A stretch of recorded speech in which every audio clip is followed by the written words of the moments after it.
ఈ రోజు విశాఖపట్నం సింహాచలం దేవస్థానం వద్ద జరిగినటువంటి దురదృష్టకరమైనటువంటి దుర్ఘటన.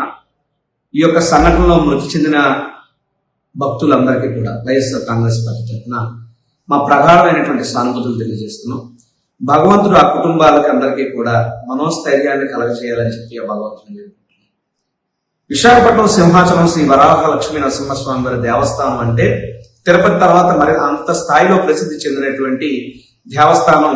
ఉత్తరాంధ్ర ప్రాంతమే కాదు, ఒరిస్సా ప్రాంతం నుంచి కూడా కొన్ని వేలాదిగా లక్షలాదిగా భక్తులు వస్తూనే ఉంటారు. అయితే ఈ యొక్క సింహాచలం వరాహ లక్ష్మీ నరసింహస్వామి దేవస్థానం ఏదైతే విశాఖపట్నం కొలువై ఉందో, దీనికి ఈ యొక్క దేవస్థానానికి ప్రసిద్ధమైనటువంటి రోజు అంటే చందనోత్సవం. ఈ రోజు స్వామివారు నిజరూప దర్శనంలో భక్తులకు దర్శనమిస్తారు. ఇదేమి సడన్ ప్రోగ్రాం కాదు, ఇది షెడ్యూల్డ్ ప్రోగ్రామే. ప్రతి ఏడాదికి ఒకసారి నిజరూపంలో దర్శించేటువంటి స్వామివారిని లక్షలాదిగా భక్తులు వచ్చి దర్శనం చేసుకోవాలి, ఆ దర్శన భాగ్యం పొందాలనేటువంటి గొప్ప భక్తి శ్రద్ధతో భక్తులందరూ వస్తారు. అయితే ప్రభుత్వం పూర్తిగా ఇక్కడ విఫలమైందని చెప్పాలి. ఈ యొక్క భక్తులకు కావాల్సినటువంటి ఏర్పాట్లు చేయడానికి గాను ప్రభుత్వం 5 మెన్ మినిస్టర్ కమిటీని ఏర్పాటు చేశామని చెప్పింది. అనేక సార్లు రివ్యూ మీటింగ్లు పెట్టారు. ఒక నెల నుంచి దీని మీద ఎక్సర్సైజ్ చేస్తామని చెప్పారు. ఏం చేశారు? దీని యొక్క రిజల్ట్ చూస్తే ఈ రోజు భక్తి శ్రద్ధలతో భగవంతుని దర్శనం చేసుకుందామని వచ్చినటువంటి భక్తులు ఆ పైలోకాలకే పైన అయ్యేటటువంటి పరిస్థితులు అంటే ఇది నిజంగా హృదయ విధారకమైనటువంటి సంఘటన, కడుపు తరుక్కుపోయేటటువంటి సంఘటన. ఈ యొక్క సంఘటన కారకులు ఎవరు అన్నటువంటిది మనం ఒకసారి ఆలోచించాలి.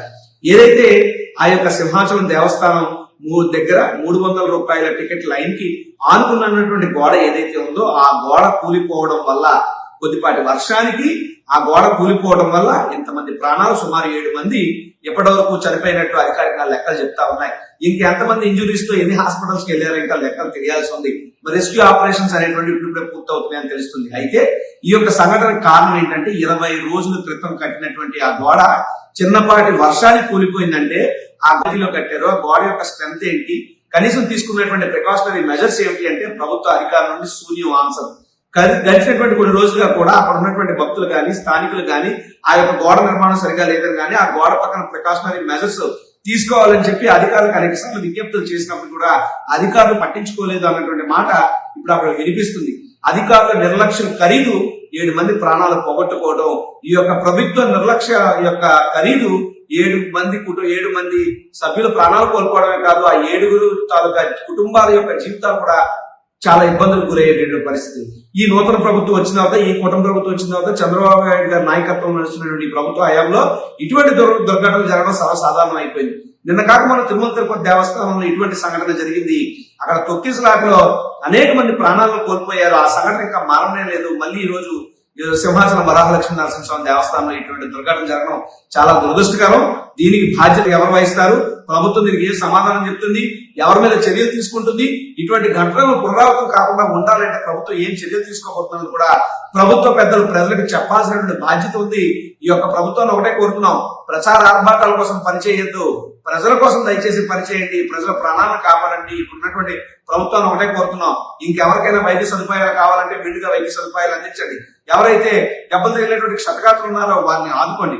ఎవరైతే ప్రాణాలు కోల్పోయినటువంటి వ్యక్తులు ఉన్నారో వారి యొక్క కుటుంబ సభ్యులకి మీ అండదండలు ఇవ్వండి.